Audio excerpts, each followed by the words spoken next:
we can now bring out all of the palliatives that we're agreeing to. But if you are saying that you are going to shut the nation down because the money that you know is not available is not going to be put on the table in front of you, knowing that it's not available, then we are going to look you in the eye and tell you that we're going to take you to court and test that before a judge. Meanwhile, political analyst Sam Amadi says the one-day nationwide protest by organized labor created some impact on the polity. Dr. Amadi, who is the director of the Abuja School of Social and Political Thoughts, told correspondent Soibi Oruwari that the fact that President Bola Tinubu showed some commitment to the demands of labor speaks volume about the protest. He urged labor union leaders to hold the president to his words. President himself, not by ability, not by props, invited them to a discussion and committed, making sure that the refinery is on board by December and agreeing to restructure the negotiation in line with NLC's demand. So that was a very, very successful protest. One day they protested. Labour has not cancelled protest. They have suspended. There's no progress. They never may come back to protest. So the impact that I said the president himself responded immediately to their request. That shows it is successful. In another development, NNPC's private security contractor, Tanita Security Services, said they caught another vessel with stolen crude oil in the Cocoa area of Delta State. The vessel, said to be carrying about 8,000 barrels of crude, was being escorted by some naval officers.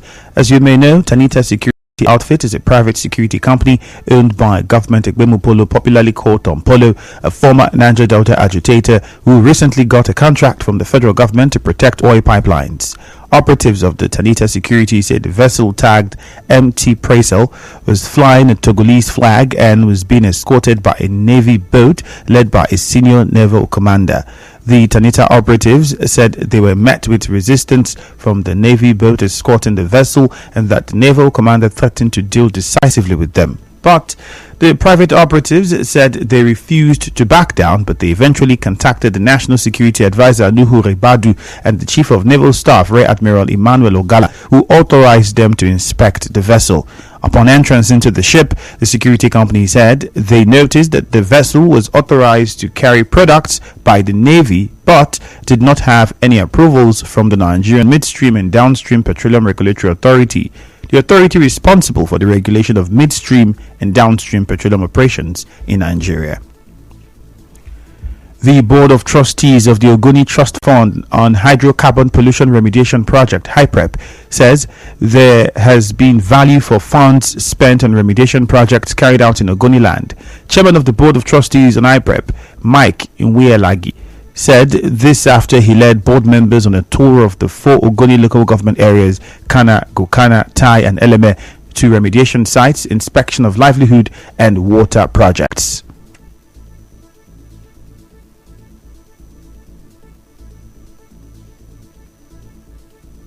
What we have come here to do is just to see value for money. So people need to know that so much had been done at the remediation sites. For instance, in Gio remediation site, this was so active that we can see trees, grasses growing. Also, Nostra has closed up those areas, certified some of those areas clean. In here, for Kana, some people are beginning to drink water. Barako is already drinking. Torabo, people are drinking water. And the story continues. We've also gone through livelihood. A lot of things have been done in livelihood, which is also one of the cardinal aspects of the UNEP report. Dr. Nwelagi said over 500 youths have been given surveillance projects and the Shoreline Protect project by HYPREP will employ 2,000 youths. These are very, very humongous projects. Our project, for instance, will take so much money, something that a project alone cannot handle. So I think it will be the wisdom of the PCO after we had all this, including the water, for sustainability, that we take steps to call on our state government to help us partner. You all know that we just have a pool of funds and keep drawing on that. It must finish one day. It will run out. So how do we now sustain all these massive projects we are carrying? That's why I'm saying that our government, we believe that modalities will be worked out in such a way that it will be sustained. Responding project coordinator of HYPREP, Enibarini Zabi, says the project is committed to restoring oil-impacted sites and livelihoods of Ogoni people. Professor Zabi said HYPREP has gone beyond the recommendations of the UNEP report. He appealed to Ogoni people to support HYPREP by avoiding new oil spills. Correspondent Martha Okere reports that some beneficiaries of the Livelihood Project appreciated HyPrep for sponsoring their training.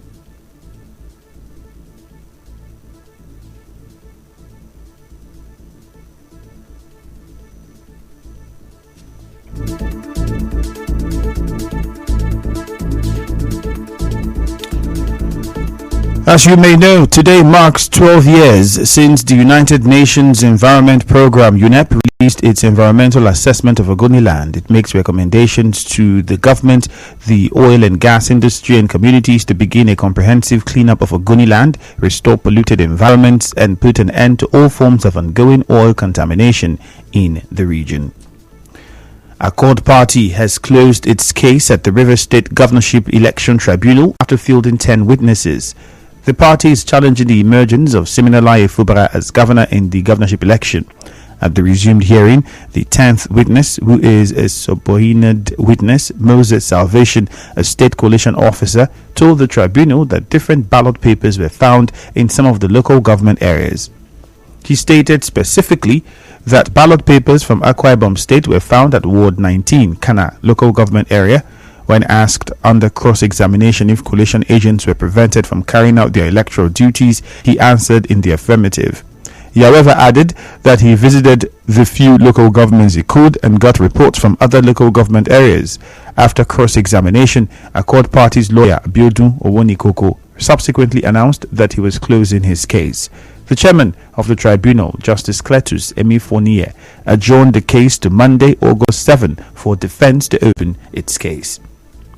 Away from that, the Rivers State chapter of the All Progressives Congress has denied a statement faulting the ministerial nomination of the state's immediate past governor, Nyesom Wike. The spokesman of the party in the state, Darlington Nwaoju, disclosed this in a statement in Port Harcourt on Thursday, countering the earlier statement in Abuja where the party had conceded that the former governor was in APC to protect his personal interest. Mr. Nwaoju said the earlier statement from Abuja did not emanate from him, adding he is not aware and did not sign it. He said some persons, for their personal reasons, prepared the statement without his knowledge, adding that he does not have anything personal with the ministerial nomination and screening of the former governor. Still to come, emergence of former Kano State Governor Abdullahi Ganduje as APC National Chairman stirs reaction. Stay tuned.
Abdullahi Ganduje as APC national chairman is stirring comments. The opposition PDP, in a statement by its spokesman Debo Olugunagba, says it speaks volumes of the APC under President Bola Tinubu that the former Kano State governor, who should ordinarily be under prosecution by the EFCC for alleged bribery, is rather crowned and rewarded with the position of APC national chairman.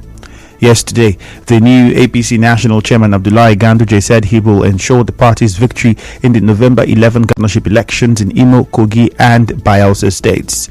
He spoke during his acceptance speech as the party's chair after his emergence at the 12th APC National Executive Committee NEC meeting held in Abuja.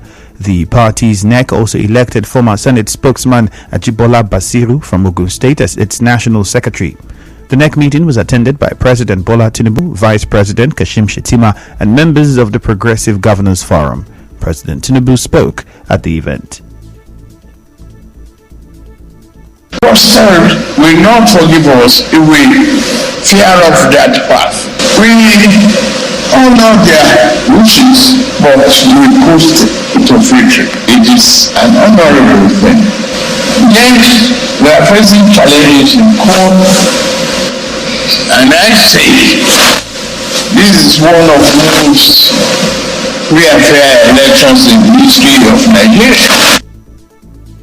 In another news, Chairman of the ECOWAS Authority of Heads of State and Government, President Bola Tinubu, has dispatched a delegation to Niger Republic with a mandate to swiftly resolve the current political issue in the country. A statement said the delegation, headed by former Nigerian Head of State General Abdulsalami Abubakar, left for Niamey on Thursday following a briefing by President Tinubu at the State House in Abuja. The Sultan of Sokoto, Mohammed Sahad Abubakar III, and the President of the ECOWAS Commission, Omar Aliyu Toure, joined the delegation. The President also sent a separate delegation led by Ambassador Babagana Kingibe to engage with the leaders of Libya and Algeria on the Niger crisis. General Abubakar spoke after the meeting. We are just being given marching orders to go to Niger and convey the feelings of our heads of states in the ECOWAS region that they are not happy with what has happened, and they gave them an ultimatum that the coup peace should desist from what they are doing and give back power to an elected president. And again, to make sure that this message is sent loud and clear to them. Mr. Kingibe also spoke to newsmen. It requires coordination with all parties that could bring that are relevant to the situation. In that regard, as you know, Libya and Algeria are also very important neighbors of Niger. So my mission is to go there with a message from President Tinubu to brief them on the ECOWAS position and solicit their solidarity and cooperation.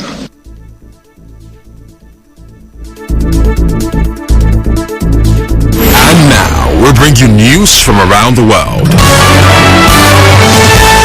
Former U.S. President Donald Trump has pleaded not guilty to federal charges that he orchestrated a plot to try to overturn his 2020 election laws.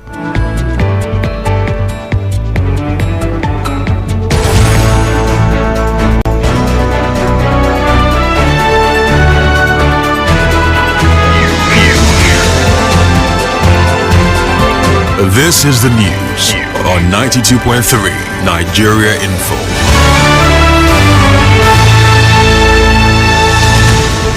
On the news this morning, you heard the NLC is threatening a nationwide strike on August 14 if the federal government fails to withdraw the suit against the labor unions for Wednesday's protest. NNPC's private security contractor says it caught a vessel with stolen crude. A court party has closed its case at the River State Governorship Election Tribunal. The emergence of former governor of Kano State, Abdullahi Ganduje, as APC national chairman, has stirred reactions. President Tinubu has dispatched envoys to Niamey and Libya over Niger coup. On the foreign scene, former U.S. President Donald Trump has pleaded not guilty to charges of effort to overturn election laws. The news was edited by Chioma Ezenwafo. Mostly sunny weather is expected in Port Harcourt this morning. Peace is the path to the prosperity of a nation. let peace reign. My name is Ifeemi Andrew. Good morning.